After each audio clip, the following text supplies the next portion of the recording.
کہ وہ اپنے رب کے خوف سے ڈرتے ہیں، تنہائی میں بھی، سب کے سامنے بھی، اپنی مجالس میں بھی۔ یعنی ان کا یہ خوف اور ڈر صرف کسی ایک خاص جگہ پر نہیں ہوتا جہاں وہ آرٹیفیشلی اس کو طاری کر لیں، بلکہ ان کا یہ خوف انہیں ہر جگہ سیدھا رکھتا ہے، خواہ کوئی انہیں دیکھ رہا ہو یا نہ دیکھ رہا ہو، خواہ کوئی انہیں پوچھنے والا ہو یا نہ ہو۔ اب دیکھیں کہ جہاں اللہ تعالیٰ غفور الرحیم ہے، مہربان ہے، رحمان اور رحیم ہے، وہاں دوسری طرف اہل ایمان کا طریقہ اور اہل ایمان کی سوچ یا اہل ایمان کی فیلنگ کیا ہوتی ہے؟ اتنی نعمتیں ہیں مجھ پر میرے رب کی، اتنے انعامات اور اتنے احسانات ہیں، میں ان کو پا کر اپنے رب کا شکر کتنا ادا کر رہی، اور اگر نہیں کر رہی تو مجھے ڈرنا چاہیے کہ کہیں میری پوچھ نہ ہو جائے۔ اب اس بات کو ذرا ایک مثال سے سمجھیے۔ جب آپ کسی انسان کے ساتھ معاملہ کرتے ہیں اور کسی انسان کے آپ پر بہت احسان ہوتے ہیں، مثلا ماں باپ ہیں، انہوں نے ہمیں پیدا کیا، انہوں نے ہمارا ہر طرح سے خیال رکھا، تو بچوں کا اور سمجھدار بچوں کا ماں باپ کے ساتھ رویہ اور معاملہ کیا ہوتا ہے کہ وہ ان کے احسانات کے بوجھ تلے دبے ہوتے ہیں۔ جو بچے ماں باپ کے احسانات کو پہچانتے ہیں، پھر ان کے اندر ماں باپ کی ناراضگی کا بھی خوف پیدا ہوتا ہے، اور جو بے شعور ہوتے ہیں، ناسمجھ ہوتے ہیں، وہ نہ تو ماں باپ کے احسانات کی قدر کرتے ہیں اور نہ ہی انہیں ماں باپ کی ناراضگی کا کوئی ڈر ہوتا ہے، انہیں پرواہ ہی نہیں۔ اب آپ دیکھیں دو کردار سامنے لائیں نا، مثلا ایک گھر میں دو بچے ہیں، ایک بچہ ماں باپ کی نافرمانی پر تلا ہوا ہے، ماں باپ کی نافرمانی اور ناراضگی کی کوئی پرواہ نہیں اس کو، دوسرا جو ہے وہ اس سے ڈرتا ہے، کوئی بھی ایسا کام کرنے سے بچتا ہے جس سے ماں باپ کو تکلیف ہو۔ اب ماں باپ ایک ہی ہیں لیکن دو بچوں کا طریقہ یا طرز عمل بالکل مختلف ہے۔ فرق کہاں ہے؟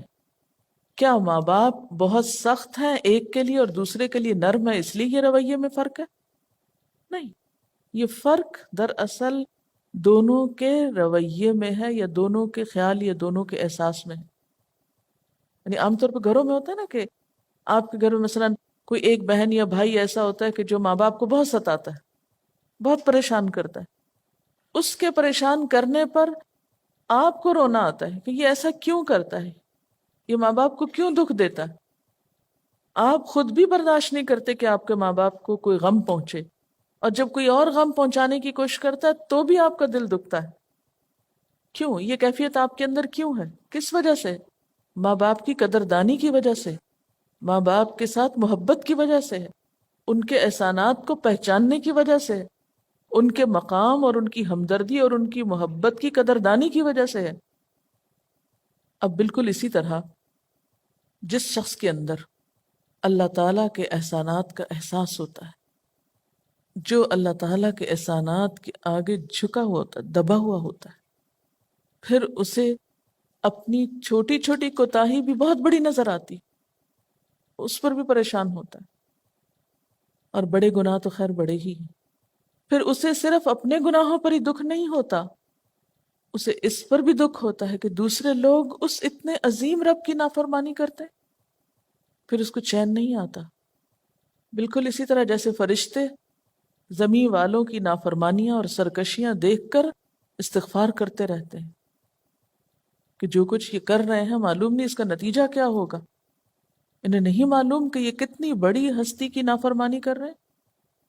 یہ کتنی بڑی ہستی کو ناراض کر رہے ہیں۔ اللہ تعالیٰ کا خوف اور اللہ سے ڈر اس کی ناراضگی سے ہوتا ہے، اس کے احسانات کے آگے مرہون منت ہونے سے۔ جتنی جتنی آپ کو اللہ کی قدر ہوگی، جتنا زیادہ آپ اس کا مقام پہچانیں گے، جتنا زیادہ آپ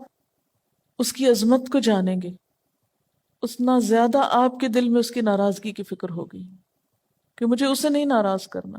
نہ کسی بات سے، نہ کسی کام سے، نہ کسی کال سے، نہ کسی حرکت سے،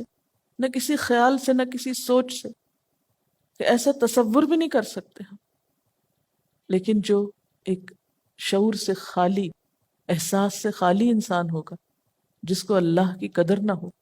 جس کو اس کی پہچان نہ ہو، وہ پھر اللہ تعالیٰ کے سامنے کیا رویہ اختیار کرتا ہے؟ جیسے کسی بچے کے سامنے اختیار کیے ہوئے۔ اسی لیے نتیجہ کیا ہوتا ہے؟ نہ رب کی آیات پہ کوئی توجہ ہوتی ہے، اور پھر رب کے مقابلے میں اوروں کو لایا جاتا ہے، اوروں کی مثالیں دی جاتی ہیں،